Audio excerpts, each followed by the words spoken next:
ధార్మిక కార్మిక క్షేత్రం రాజన్న సిరిసిల్ల జిల్లా వార్తల సమాహారం ఎస్ఎస్ న్యూస్ కు స్వాగతం. ఈ రోజు వార్తలు. కాంగ్రెస్ పార్టీ అధికారంలోకి వచ్చిన తర్వాత అమలవుతున్న సంక్షేమ పథకాలకు ఆకర్షితులై పలువురు పార్టీలో చేరుతున్నారని, వారికి పార్టీ ఎప్పుడు అండదండగా నిలుస్తుందని సిరిసిల్ల నియోజకవర్గ Congress party incharge KK Mahender Reddy అన్నారు. సిరిసిల్ల మున్సిపల్ పరిధిలోని బీవై నగర్ లో 31వ వార్డులో బూర్ల గంగయ్యతో పాటు పలువురు ఈ రోజు కాంగ్రెస్ పార్టీలో చేరారు. వీరికి కాంగ్రెస్ పార్టీ సిరిసిల్ల నియోజకవర్గ ఇన్ఛార్జ్ కెకే మహేందర్ రెడ్డి కండవాలు కప్పి పార్టీలోకి ఆహ్వానించారు. ఈ సందర్భంగా కేకే మాట్లాడుతూ కాంగ్రెస్ పార్టీ అధికారంలోకి వచ్చిన 2 సంవత్సరాల్లోపే అనేక సంక్షేమ పథకాలు ప్రజలకు అమలు చేస్తూ ముందుకు సాగుతుందని అన్నారు. ప్రజా సంక్షేమాలకు ఆకర్షితులై పలువురు పార్టీలో చేరుతున్నారని అన్నారు. గత ప్రభుత్వం చేసిన అప్పులను ఒక్కొక్కటిగా తీరుస్తూ సంక్షేమ పథకాలను ఎక్కడా ఆపకుండా ముందుకు సాగుతున్నామని అన్నారు. సిరిసిల్లాలో ఎంతో అభివృద్ధి చేశానని చెప్పుకుంటున్న కేటీఆర్ సాండ్ మాఫియా, ల్యాండ్ మాఫియాకు తెరలేపారని అన్నారు. సంక్షేమ పథకాలతో ముందుకు సాగుతున్న కాంగ్రెస్ ప్రభుత్వాన్ని ప్రజలంతా ఆశీర్వదించాలని, వచ్చే మున్సిపల్ ఎన్నికల్లో కాంగ్రెస్ పార్టీ అభ్యర్థులను భారీ మేజర్తో గెలిపించాలని కేకే మహేందర్ రెడ్డి పిలుపునిచ్చారు. ఈ కార్యక్రమంలో జిల్లా గ్రంథాలయ chairman Nagula Satyanarayana Goud, market committee chairman Vemula Swarupa Reddy, పట్టణ కాంగ్రెస్ పార్టీ అధ్యక్షుడు చొప్పదండి ప్రకాష్, కాంగ్రెస్ పార్టీ సీనియర్ నాయకులు గడ్డం నర్సయ్య, ఎస్ఎస్ఎల్ జిల్లా అధ్యక్షుడు ఆగనూరు బాలరాజు, అవార్డు అధ్యక్షులు కాజా తదితరులు పాల్గొన్నారు. ప్రతి ఒక్కటి మన పేదల కోసం ఉన్నటువంటి ప్రతి పనిని నిర్వర్తించుకుంటూ మన గౌరవ ముఖ్యమంత్రి వర్యులు రేవంత్ రెడ్డి గారు, అలాగే పిసిసి అధ్యక్షులు మహేష్ అన్న గారు వారి బాటలో మనం నడుచుకుంటూ పోతా ఉన్నాము. చాలా కాలం అవుతుంది. ఘటనరాజు గారు ఇంతకుముందు చెప్పారు, 88లో మనం కాంగ్రెస్ జెండా ఎగరవేయడం జరిగింది. ఈసారి తప్పనిసరిగా సిరిసిల్లాలో మున్సిపల్లో కాంగ్రెస్ జెండా ఎగరవేస్తూ మీ అందరి సహాయ సహకారాలు కావాలి. మీరందరూ ఆశీర్వదించి కాంగ్రెస్ పార్టీ అండగా ఉంటామని చెప్పి వచ్చిన మీ అందరికి కూడా పేరు పేరున పార్టీలోకి సాధారణంగా ఆహ్వానిస్తూ శిరస్సు వంచి నమస్కారాలు తెలియజేస్తున్నాను. ఇవాళ మీ అందరికి కూడా తెలుసు, తెలంగాణ వస్తే మన బతుకులు బాగుపడతాయి, మన పిల్లలకు ఉద్యోగాలు వస్తాయి, మన నీళ్లు మనకు వస్తాయి, మన బతుకులు బాగుపడతాయి అనుకొని ఆ రోజు తెలంగాణ రాష్ట్రం ఇచ్చిన తల్లి సోనియా గాంధీని కాదని ఆ రోజు రాహుల్ గాంధీ గారి యొక్క రాజకీయ భవిష్యత్తును కూడా పక్కన పెట్టి తెలంగాణ తల్లుల యొక్క కడుపు కోత ఆపాలి, తెలంగాణ పిల్లలు ఆత్మహత్యలు చేసుకుంటుంటే వాళ్ళ ఆశలు నెరవేర్చే దిశగా తెలంగాణ రాష్ట్రాన్ని ఇచ్చినట్టయితే వారి బతుకులు బాగుపడతాయని చెప్పి తల్లి తెలంగాణ రాష్ట్రాన్ని సోనియా గాంధీ గారు తెలంగాణ రాష్ట్రాన్ని ఇచ్చిన తర్వాత మనమందరం కూడా తెలంగాణ వచ్చింది, సంతోషంగా ఉంటాం. ఇక కేసీఆర్ గారు ఆ రోజు అనేకమైన మాయ మాటలు చెప్తే ఆయన మాయ మాటలలో పడి ఆ టక్కు టమార గజకర్ణ గోకర్ణ మాటలకు అందరం కూడా నమ్మి ఇక బురుడి కొట్టిస్తే ఆ మాయలో పడి 9.5 సంవత్సరాలు ఆయనకు అధికారాన్ని అంటబెడితే మన బతుకులు ఏమని మీ అందరు కూడా తెలిసేయాల. చాలా మంది ప్రజలు యువకులు ఏదైతే ఆశయం కొద్దకి మా పిల్లలకు ఉద్యోగాలు వస్తాయి, మా అన్న తమ్ములకు ఉద్యోగాలు వస్తాయి, మా పొలాలలో నీరు పారుతాయి, మా తెలంగాణ బంగారు తెలంగాణ అయిందనుకుని ఆ రోజు మీరందరూ కూడా నిస్వార్థంగా కేసీఆర్ గారికి, టీఆర్ఎస్ పార్టీకి, బీఆర్ఎస్ పార్టీకి పట్టం కడితే మన బతుకులన్నీ కూడా పీనం మీదికి పోయిన వాళ్ళటైనా అయ్యారా. ఏ ఒక్క ఆశ నెరవేరలే, నిరుద్యోగులకు ఉద్యోగాలు రాలే, ఇంటికో ఉద్యోగం అని చెప్పిండు ఆ రోజు, ఏ ఒక్కరికి కూడా ఉద్యోగం రాలే. కానీ కేసీఆర్ గారి ఇంట్లో మాత్రం 4 ఉద్యోగాలు వచ్చినాయి. కేసీఆర్ ముఖ్యమంత్రి అయిండు, కొడుకు మంత్రి అయిండు, బిడ్డ ఎంపీ అయింది, అల్లుడు మంత్రి అయింది. కానీ మన కొడుకులు చదువుకొని ఇలా అహర్నిశలు కష్టపడి 1000 రూపాయలు కష్టపడి అనేక మంది నిరుద్యోగ యువకులు ఆత్మహత్యలు చేసుకుంటుంటే వారి ఎక్కువరికి కూడా ఉద్యోగం ఇచ్చిన నిరంకుశ పరిపాలన ద్వారా ఈ రాష్ట్రాన్ని అంతా కూడా దోచుకొని మన రాష్ట్రాన్ని మిగులు పట్టేస్తూ ఉన్న రాష్ట్రాన్ని ఇంచుమించు 8.5 లక్షల కోట్ల అప్పు చేసిన ఘనత ఎవరికి దక్కింది అంటే కేసీఆర్ గారికి, వారి కుటుంబ సభ్యులకు తప్ప ఇంకోటి కాదని చెప్పి మీ అందరూ కూడా తెలుసుకున్నాం. ఆయన చేసిన అప్పుల వల్ల ఈ రోజు మనం మిత్తులు కడుతున్నాం. నెలకు 6,750 కోట్ల మిత్తినే మనం కడుతున్నాం. ఇవాళ ఇంత అప్పు ఉన్నప్పటికీ కూడా, ఇంత ఆర్థిక వ్యవస్థల అవకతవకలు చేసి ఈ రాష్ట్రాన్ని అప్పుడపాలు చేసినప్పటికీ కూడా గత 2 సంవత్సరాల క్రితం ఏదైతే ఎలక్షన్లు జరిగిన రాష్ట్రంలో తెలంగాణ ప్రజలందరూ కూడా ఒకటే అనుకున్నారు, ఇవాళ ఈ రాష్ట్రం బాగుపడాలంటే తల్లి సోనియా గాంధీ గారి యొక్క రుణం తీర్చుకోవాలి. తల్లి సోనియా గాంధీ గారు తెలంగాణ రాష్ట్రాన్ని ఇచ్చింది కాబట్టి ఆ కన్న తల్లికే ఈ కన్న పిల్లల మీద ప్రేమ ఉంటది. ఈ రాష్ట్రాన్ని బాగుపడుతుంది. ఈ రాష్ట్రంలో 80-85% మంది దళిత బడుగు బలహీన వర్గాలు, మైనారిటీలు, హరిజనులు, గిరిజనులు ఉంటారు కాబట్టి వాళ్ళ బతుకులు బాగుపడాలంటే తల్లి సోనియా గాంధీ గారికి ఓటేయాలి, కాంగ్రెస్ పార్టీని అధికారంలో తీసుకురావాలని చెప్పి మీరందరూ కూడా అనుకుని ఈ రాష్ట్రంలో యనుమల రేవంత్ రెడ్డి గారి ఆధ్వర్యంలో ఒక ప్రజా పరిపాలనను, ఒక సుపరిపాలన అందించే దిశగా కాంగ్రెస్ ప్రభుత్వాన్ని అధికారంలోకి తీసుకొచ్చిన ఘనత మీది. ఆ రోజు ఎలక్షన్ సందర్భంలో అనేకమైన హామీలు ఇవ్వడం జరిగింది, 6 గ్యారెంటీలు ఇవ్వడం జరిగింది. ఆ 6 గ్యారెంటీలు ఎట్లా నెరవేరుస్తారో చూస్తామని చెప్పి ఇవాళ కేసీఆర్ గారు, కేటీఆర్ గారు వీళ్ళందరూ కూడా, ఎందుకంటే 8 లక్షల కోట్లు అప్పనంగా మేము అప్పులు చేసినాం, దానికి మిక్కిలు కట్టలేక రావాలి, వీళ్ళు ఎట్లా చేస్తారో చూస్తామనుకున్నారు ఇలా. కానీ ఏదైతే మాట ఇచ్చిందో ఆ మాటకు నిలబడి యనమల రేవంత్ రెడ్డి గారు, కాంగ్రెస్ ప్రభుత్వం మాట తప్పకుండా మడమ తిప్పకుండా ఒక్కొక్క గ్యారెంటీని మీ ముందుకు తీసుకొస్తుంది. ఇలా వచ్చినాక 10 రోజుల్లోనే మహిళలకు రాష్ట్ర వ్యాప్తంగా కూడా ఉచిత బస్సు ప్రయాణం తీసుకొచ్చారు. అంతేకాకుండా 200 యూనిట్ల వరకు పేద ప్రజలకు కరెంటు ఫ్రీ ఇచ్చిండ్రు. అప్పుడు గ్యాస్ సిలిండర్ ధర 1200 1000 రూపాయలు ఉండేది. కానీ ప్రభుత్వం వచ్చిన తర్వాత గ్యాస్ సిలిండర్ కూడా 500 రూపాయలకే పట్టుకొచ్చిండ్రు. అక్కడక్కడ ఈ గ్యాస్ సిలిండర్ విషయంలో కొన్ని ఇబ్బందులు ఉన్నమాట వాస్తవం. కానీ ఏది ఏమైనప్పటికీ కూడా పెద్ద ఎత్తున గ్యాస్ సిలిండర్ కూడా 500 రూపాయలకే పట్టుకొచ్చింది వాడ. అంతేకాకుండా ఈ రాష్ట్రంలో వచ్చిన 10 నెలల కాలంలోనే నిరుద్యోగ యువకులు ఏదైతే ఆశలు పెట్టుకున్నారో, మా నిరుద్యోగులకు ఉద్యోగాలు రావాలని కోరుకున్నారో, ఏ కన్న తల్లిదండ్రులు కోరుకున్నారో మా పిల్లలకు ఉద్యోగాలు రావాలని చెప్పి వచ్చిందే తడవుగా 10 నెలల కాలంలోనే 60,000 ప్రభుత్వ ఉద్యోగాలు ఇచ్చిన ఘనత యనమల రేవంత్ రెడ్డి గారికి, కాంగ్రెస్ పార్టీకి దక్కింది. ఇలా ఏ రంగంలో చూసినా, ఎక్కడ చూసినా ప్రజలకు ఇచ్చిన హామీలను నెరవేర్చే దిశగా, ముఖ్యంగా 1 కోటి మంది మహిళలను కోటీశ్వరం చేయాలనే ఏకైక లక్ష్యంతో ఇలా యనమల రేవంత్ రెడ్డి గారి ప్రభుత్వం ముందుకెళ్తుంది. ఎందుకంటే ఇల్లు చూడు ఇటాలి చూడని ఒక సామెత ఉంది, పెద్ద మనుషులు అందరూ చెప్తారు. ఇవాళ ఇళ్ళకు పోగానే ఇల్లు చూడమంటారు, ఇల్లాలను చూసిన తర్వాత ఇల్లాలను చూడమంటారు, ఇల్లు చూసిన తర్వాత. ఎందుకంటే ఇల్లాలి యొక్క సామర్థ్యం ఇంటిని చక్కదిద్దడానికి మీద ఆధారపడుతుంది. ఇలా మగాళ్ళు ఎంత పని చేసి 5 రూపాయలు 50 రూపాయలు 100 రూపాయలు వాళ్ళకి వచ్చిన ఇన్కమ్ తీసుకొచ్చి, ఆదాయం తీసుకొచ్చి ఆ ఇంటికి గృహి చేతిలో పెడితే ఆ ఇంటిని చక్కదిద్దే బాధ్యత గృహి పైన ఉంటుంది.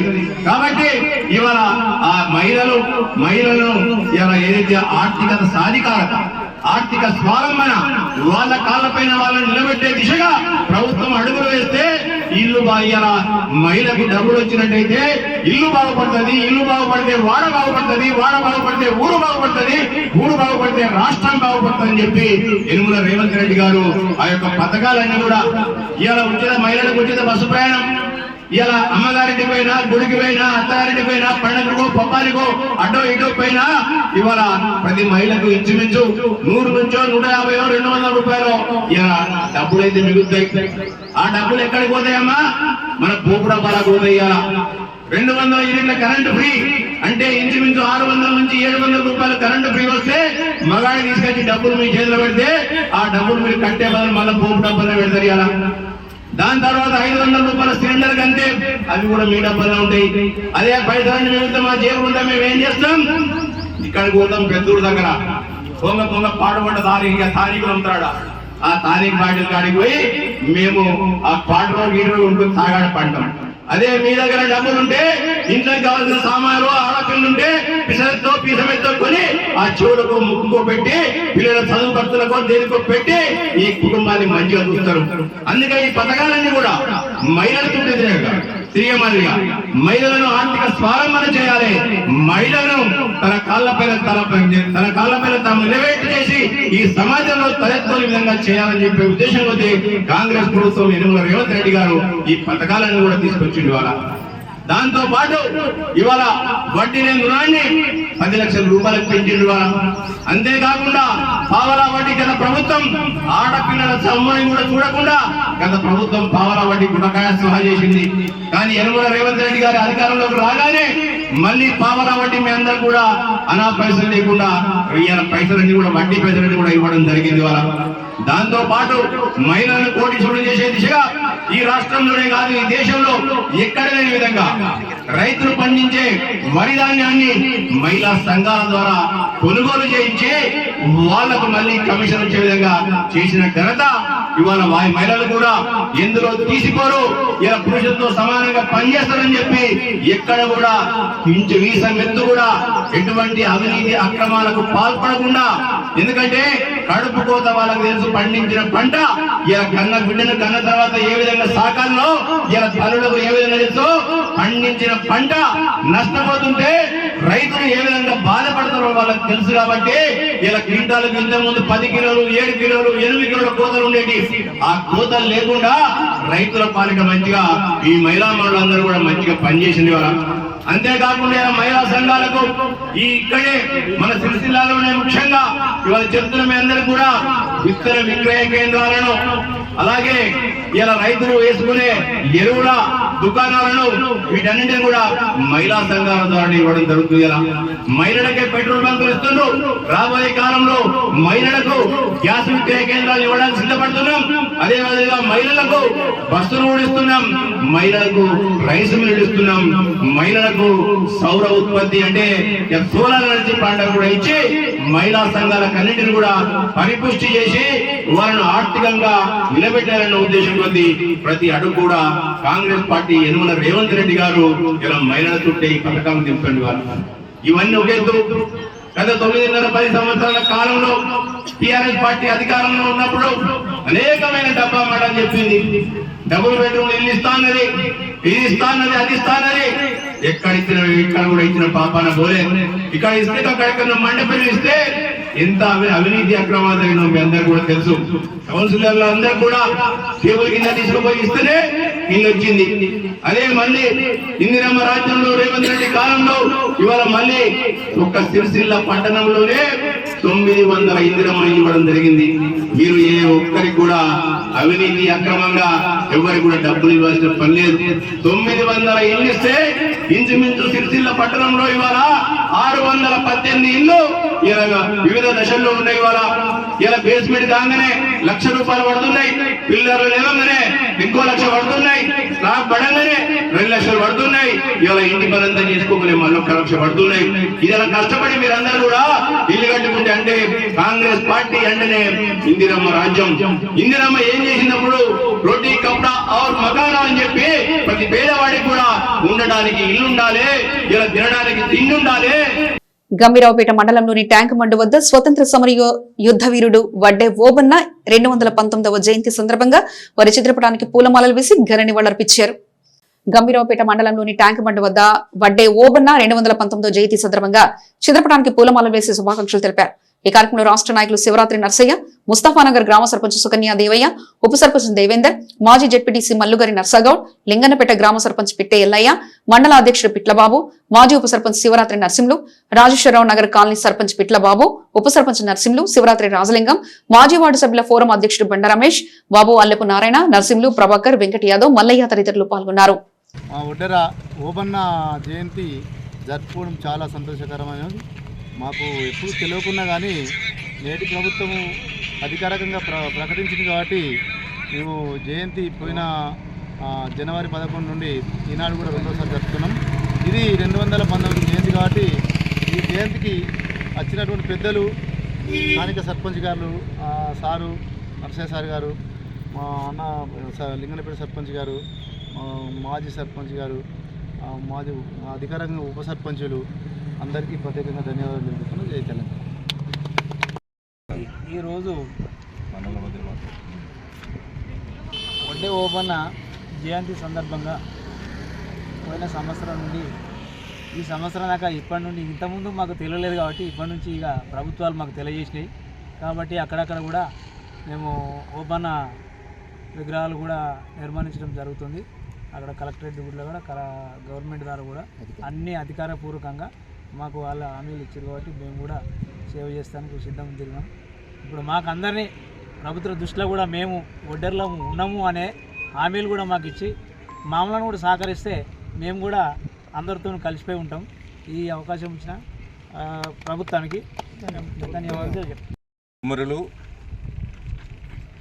స్వతంత్ర పోరాట సమర యోధులు వడ్డే ఓబన్న గారి 219వ జయంతి సందర్భంగా ఈరోజు గంభీరావుపేట మండల కేంద్రంలో మండల వడ్డెర సంఘం ఆధ్వర్యంలో నిర్వహించినటువంటి ఈ కార్యక్రమానికి హాజరైనటువంటి సర్పంచులకు, ఉప సర్పంచులకు, తర్వాత గౌరవనీయులైనటువంటి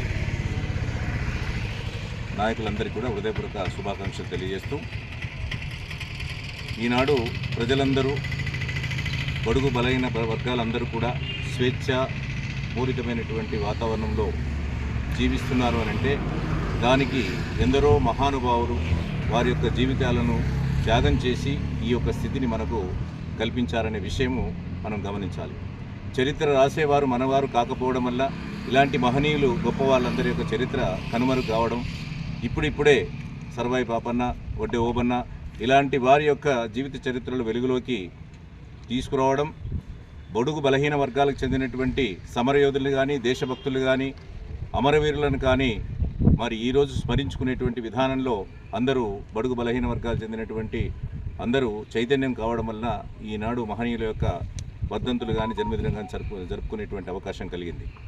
స్వతంత్రం వచ్చి ఇన్ని సంవత్సరాలైనా అంతకుముందు సాయుధ పోరాటంలో 300 సంవత్సరాల క్రితం నుండి మనకు స్వేచ్ఛ వాతావరణం కల్పించడానికి కుటుంబాన్ని తర్వాత వ్యక్తిగత జీవితాన్ని కూడా బలిదానం చేసి పోరాడినటువంటి మహనీయులను మరిచి నేడు రాజకీయంగా ఎదిగినటువంటి వారు, డబ్బుతో వ్యాపారం చేసేటువంటి వారు, డబ్బుతో నాయకులుగా చలామైనటువంటి వారి దేశభక్తులుగా ఈరోజు చరిత్ర వక్రీకరించి రాస్తే నేటి తరం వారిని గొప్పవాళ్ళుగా భావించి ప్రమాదంలో పడినటువంటి ఈ పరిస్థితుల్లో ఇలాంటి నాయకుల చరిత్రలు వెలుగులోకి రావాలి. ఇలాంటి మహానుభావుల యొక్క జీవిత త్యాగాలను మనం స్మరించుకోవాల్సిన అవసరం ఉంటుంది. ఈనాడు రాజ్యం ఏలుతున్న వారు కానీ, ఏలాలనుకున్నటువంటి వారు కానీ ఇలాంటి వారి యొక్క త్యాగాల పునాదుల మీదనే వారి యొక్క ఈ భవిష్యత్తు, ఈ యొక్క నాయకత్వం వాళ్ళు గడిపారనేటువంటి విషయాన్ని స్మరించుకోవాల్సిన అవసరం ఉంది. కాబట్టి నేడు చాలా బలహీనమైనటువంటి స్థితిలో ఉన్నటువంటి వర్గాల నుంచి కూడా తెలివిగా చదువుకొని ఈరోజు రాజకీయ రంగంలో కానీ, సామాజిక రంగంలో కానీ సేవా కార్యక్రమాలు, నాయకత్వ కార్యక్రమాలు అనేటువంటి చేపడుతూ ప్రజలందరి మన్నలు పొందేటువంటి స్థితికి ఎదగడం ఇది చాలా చైతన్యానికి నాంది అవుతుంది. ఇలాంటి మహనీయులందరినీ కూడా గుర్తించి ప్రభుత్వం అధికారికంగా చాలా గొప్పగా విద్యార్థులందరికీ, వచ్చే తరానికి అందరికీ తెలియజేసే విధంగా వీరి జీవిత చరిత్రల్ని పాఠ్యపుస్తకాలు చేర్పించి అధికారికంగా వీరి జన్మదినాల్ని, వీరి జీవిత విశేషాలని, త్యాగాల్ని ప్రజలందరికీ చెప్పే విధంగా ముఖ్యంగా ఎన్నికైనటువంటి నాయకులకు, రాజకీయంలో ఆసక్తి ఉన్న నాయకులకు, వివిధ సామాజిక సేవా సంస్థలన్నిటి కూడా ఇలాంటి మహనీయుల యొక్క జీవిత చరిత్ర గురించి ముందుగా చెప్పి వారిని చైతన్యపరిస్తే వారు ప్రజల్లోకి వెళ్ళి ఇలాంటి మహనీయుల యొక్క త్యాగ ఫలితమే నేడు మనం అనుభవిస్తున్నటువంటి ఈ స్వేచ్ఛ అనేటువంటి విషయం వెలుగులోకి రావడానికి అవకాశం ఉంటుంది. కాబట్టి ప్రభుత్వానికి లాంఛనంగా అంటే అధికారికంగా నిర్వహించడానికి అనుమతి ఇచ్చిన ప్రభుత్వానికి ఈ జాతి తరపున బడుగు బలహీన వర్గాల తరఫున ఉదయపూర్వక ధన్యవాదాలు తెలియజేస్తూ ప్రతి మహనీయుని స్మరించుకోవాల్సిన అవసరం ఉంది. మహనీయుల చరిత్ర కనుమరుగు అయితే మనలాంటి వారు ఊరుకోవాల్సిన అవసరం లేదు. కాబట్టి వారిని వెలుగులోకి తీసుకు వారి చరిత్రని, వారి త్యాగాలని కూడా మననం చేసుకోవాల్సిన అవసరం ఉందని చెప్తూ ఈ మంచి కార్యక్రమాన్ని ఇంకా హుందాగా, ఇది ప్రజలందరి కార్యక్రమం. ఒక ఒడ్డెర సంఘం నుంచి నాయకుడు ఎదిగితే సమాజం కోసం ఆయన పాటుపడినాడు, ఒక సంఘం కోసం కాదు. కాబట్టి సంఘానికి అందరికీ పనికొచ్చేటువంటి వారు, ఈ దేశానికి పనికొచ్చేటువంటి నాయకులు, దేశం స్మరించుకోవాల్సినటువంటి నాయకులు, రాష్ట్రం స్మరించుకోవాల్సిన నాయకులు. కాబట్టి అందరూ కలిసి భవిష్యత్తులో ఇటువంటి కార్యక్రమాన్ని మనం అందరూ కలిసి జరుపుకోవాలని కోరుతూ పవిత్ర ధనుర్మాసాన్ని పురస్కరించుకుని సిరిసిల్ల శ్రీ వెంకటేశ్వర స్వామి దేవస్థానంలో కుటారయ ఉత్సవాన్ని అత్యంత వైభవంగా నిర్వహించారు. ధనుర్మాసాన్ని పురస్కరించుకుని సిరిసిల్ల శ్రీ లక్ష్మీ వెంకటేశ్వర స్వామి దేవస్థానంలో ఈరోజు వేదమూర్తులైన బ్రాహ్మణ సమక్షంలో కుటారయ ఉత్సవాన్ని అత్యంత వైభవంగా నిర్వహించారు.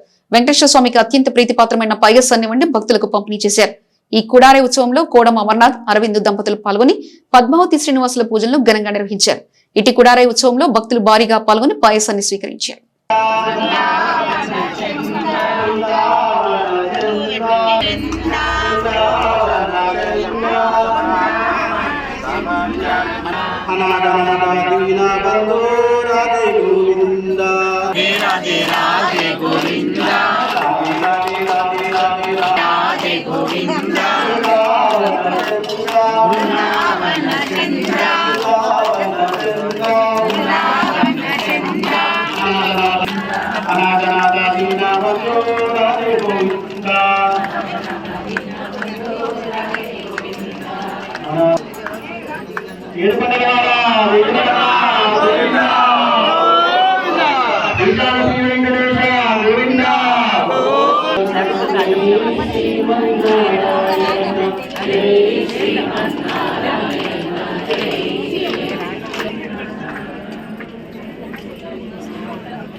Amen.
ఆరాధన పెద్దగా పంపించుకుని ఈరోజు ఉదయం 9 గంటల నుంచి మధ్యాహ్నం 12 వరకు కూడా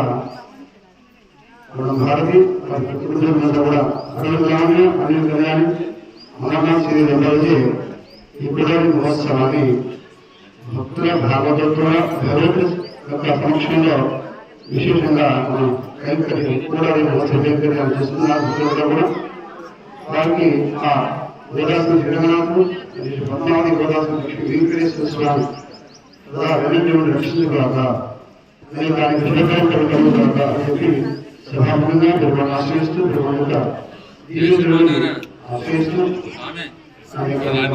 చేస్తున్నాం.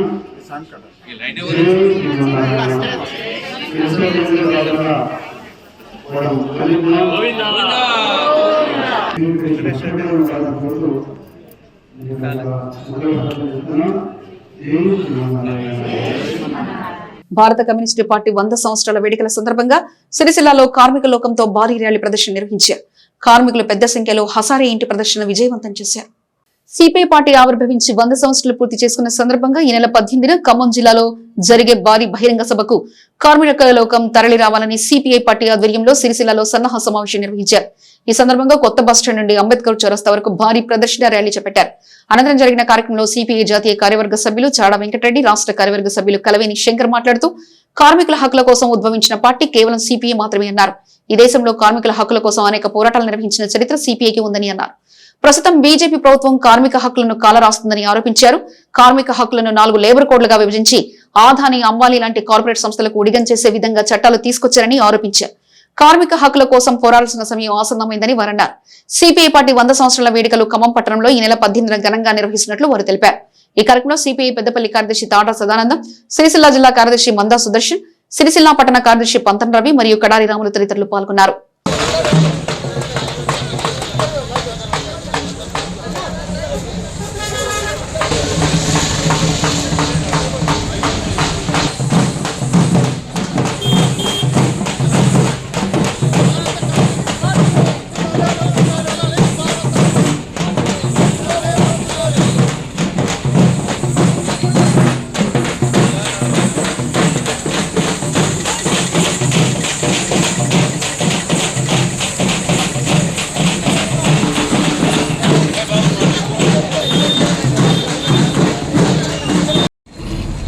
డిసెంబర్ 26, 1925న ఉత్తరప్రదేశ్ కాన్పూర్లో స్థాపించబడ్డది. ఆనాడు దేశానికి స్వాతంత్రం లేదు. బ్రిటిష్ వలస పాలన అంటే తెల్లదొరల పాలన సాగుతుంది. 550 సంవత్సరాల్లో రాజకీయ వ్యవస్థ సాగుతుంది. రాజుల పరిపాలన, ఎలాంటి స్వేచ్ఛ హక్కులు లేవు. మాట్లాడేదానికి కూడా వీలు లేదు. ఇక్కడ భూములన్నీ భూస్వాముల చేతుల్లోనే. ప్రజలందరూ కూడా ఇంటి చాకిరి బానిసత్వం చేయాల్సిందే. అయ్యా నీ బానిసను కాల్ముక్తాల్సిందే.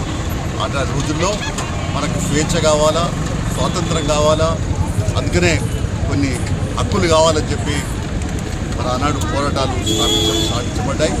కమ్యూనిస్ట్ పార్టీ ఏఐటీ స్థాపించింది, రైతు సంఘం స్థాపించింది, వ్యవసాయ సంఘం స్థాపించింది, మహిళా సంఘం స్థాపించింది, విద్యార్థి యువజన మరి అన్ని సంఘాలు కూడా స్థాపించి ప్రజలను చైతన్యపరుస్తూ ప్రజా ఉద్యమాలకు రూపకల్పన చేసింది. బ్రిటిష్ వలస పాలన అంతా కావాలని, అలాగే జమీందార్, జాగీర్దార్, దేశముఖుల వతందారి పరిపాలన అంతా కావాలని, ప్రజలకు స్వేచ్ఛ కావాలని, శ్రమకు తగ్గ ఫలితాలు రావాలని పోరాటం నిర్వహించింది. ఏఐటీసీ ఆధ్వర్యంలో అనే పోరాటాలు చేసి 29 చట్టాలు సాధించుకుంటే నరేంద్ర మోడీ వచ్చిన తర్వాత 4 కోట్లు వివరించి ఈ చట్టాలను రద్దు చేసి అంటే సక్కుని హరిస్తూ ఉన్నాడు.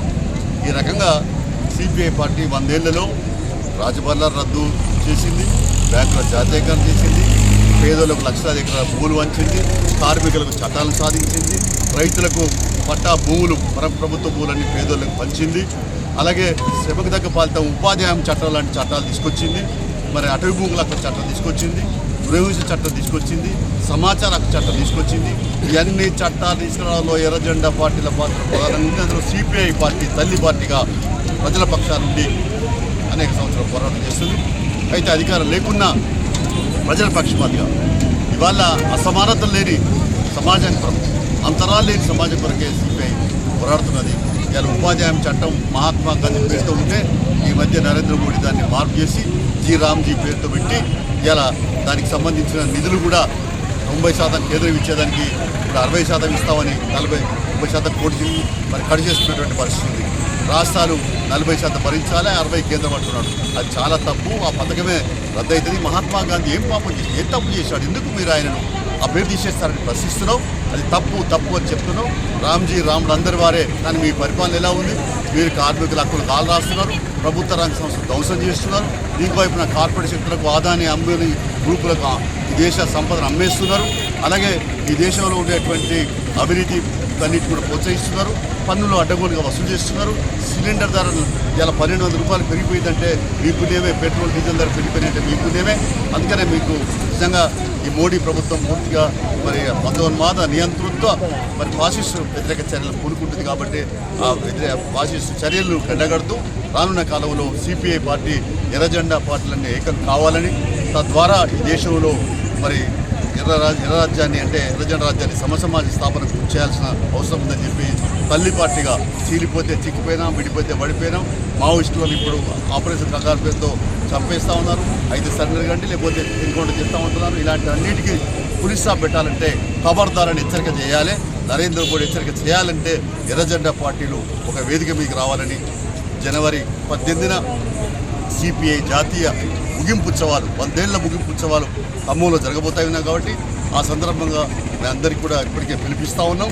ఎర్ర జెండాలవన్నీ ఏకమైతే రానున్న కాలంలో మనదే ప్రజాస్వామ్యాన్ని మరింత పకడ్బందీగా ప్రజల సంక్షేమ కొరకు పరిపాలన చేయొచ్చు అని చెప్పేసి ఇదేపరుస్తూ ఉన్నాం. అలాగే ప్రగతిశీల ప్రజాతంత్ర శక్తులన్నీ కూడా ఏకం కావాలి. అప్పుడే నరేంద్ర మోడీ మెడలు వంచవచ్చు. ఇవాళ ప్రధానమైన ప్రశ్న ప్రజల ముందు ఉన్నది ప్రజాస్వామ్యాన్ని కాపాడుకోవాలా, రాజ్యాంగాన్ని రక్షించుకోవాలా, అలాగే లౌకిక వ్యవస్థ నిలబెట్టుకోవాలా. ఇలాంటి అంశాలపైన కలిసి పోరాడదాం. ఈ బీజేపీ ఎన్డీఏ నరేంద్ర మోడీ ప్రభుత్వాలు ఆగడాలు ఎండగట్టేందుకు ఎర్ర జెండా పార్టీని ఏకం కావాలని ఈ సందర్భంగా పిలిపిస్తున్నాం. సిరిసిల్ల మున్సిపల్ పరిధిలోని 30వ వార్డులో సంక్రాంతి పర్వదినాన్ని పురస్కరించుకుని మాజీ మున్సిపల్ వైస్ చైర్మన్ మంచల్ శ్రీనివాస్ ఆధ్వర్యంలో రంగవల్లిలో పోటీలు నిర్వహించారు. శివానగర్ మరియు బీవై నగర్ ప్రాంతంలో మున్సిపల్ వైస్ చైర్మన్ మంచల్ శ్రీనివాస్ ఆధ్వర్యంలో సంక్రాంతి పర్వతాలను పురస్కరించుకుని ముగ్గుల పోటీలను నిర్వహించారు. ఈ సందర్భంగా మహిళలు ఉత్సాహంగా తీరొక్క రంగులతో ఇంటి ముందు రంగవల్లులు తీర్చిదిద్దారు. ఆధ్యాత్మిక ఉట్టిపడేలా కొందరు, మన సంస్కృతి సాంప్రదాయాన్ని ప్రతిబింబించేలా మరికొంతమంది వేసిన ముగ్గులు అందరినీ ఆకట్టుకున్నాయి. ముగ్గులను తిలకించేందుకు పలు వార్డుల వారు తరలివచ్చారు. వేసిన ముగ్గులలో ఉత్తమైన ముగ్గులకు బహుమతులు మంచి శ్రీనివాస్ చేతుల మీదుగా అందించారు.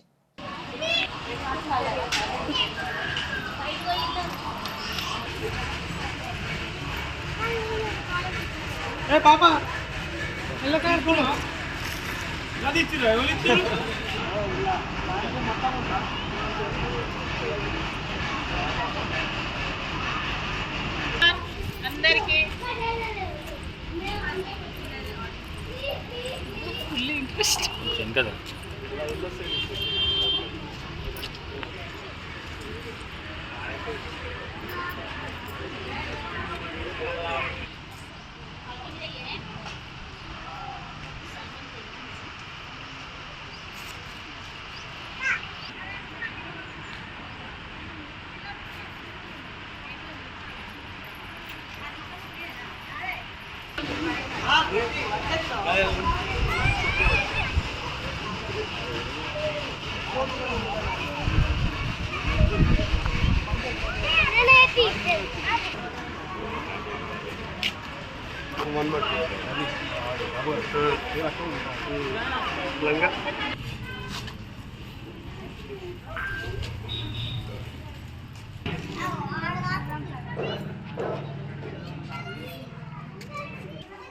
వెళ్ళగా జారి పడుతుంది. అద్దాలు తీసేసినాడు. వేయండి ఆడ కూర్చొని ముక్కి దీన్ని తీపిస్తా.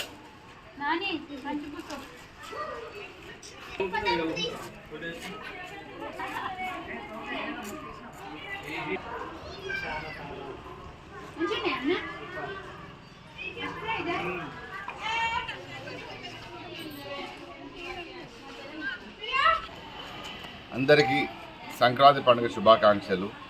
మన సిరిసిల్ల పట్టణం లోపల సంక్రాంతి సంబరాల్లో భాగంగా మన 30వ వార్డులో శివనగర్, బీవై నగర్ కలగలిపి సిరిసిల్ల పట్టణం అందరి మహిళల సమక్షం లోపల ఈ వార్డులో సంక్రాంతి ముగ్గుల పోటీ నిర్వహించడం జరిగింది. ఈ కార్యక్రమం లోపల మహిళలు సుమారు ఒక 150 మంది మహిళలు తమ తమ కళా నైపుణ్యాన్ని బతుకమ్మ మన సంక్రాంతి సంబరాల్లో పాల్గొని ఈ కార్యక్రమాన్ని విజయవంతం చేసినారు. అలాగే ఇక ఒక్కొక్కరు ఒక్కొక్క కాన్సెప్ట్ తీసుకున్నారు. ఒకరు స్వామివారిది, ఒకటి లోక కళ్యాణం, ఒకరు బీఆర్ఎస్ పార్టీ గొప్పదనం, వాళ్ళు చేసిన పథకాలు, రకరకాల కాన్సెప్ట్ తోటి తీసుకొని దీనికి ప్రతి ఒక్కరికి బహుమతి వచ్చే విధంగా ఎవరికి ఇవ్వాలో అర్థం కాని పరిస్థితుల్లో అందరూ తమ తమ నైపుణ్యాన్ని ముందు తీసుకున్నారు. అలాగే ఈ కార్యక్రమంలో పాల్గొన్న మా వార్డు అధ్యక్షుడు చెవుడు జలేందరు మరియు దాస నరసింహులు, ఈ కార్యక్రమం నిర్వహణ చేసిన ముల్క శ్రీకాంత్ మరియు సుంకపాక మనోజు, మా టీఆర్ఎస్ నాయకులందరికీ పేరు పేరున శుభాకాంక్షలు తెలియజేయడం జరిగింది. ఈ వార్తలు ఇంతటితో సమాప్తం. తిరిగి ప్రసారమయ్యే SS న్యూస్ లో కలుసుకుందాం. అంతవరకు సెలవు. నమస్కారం.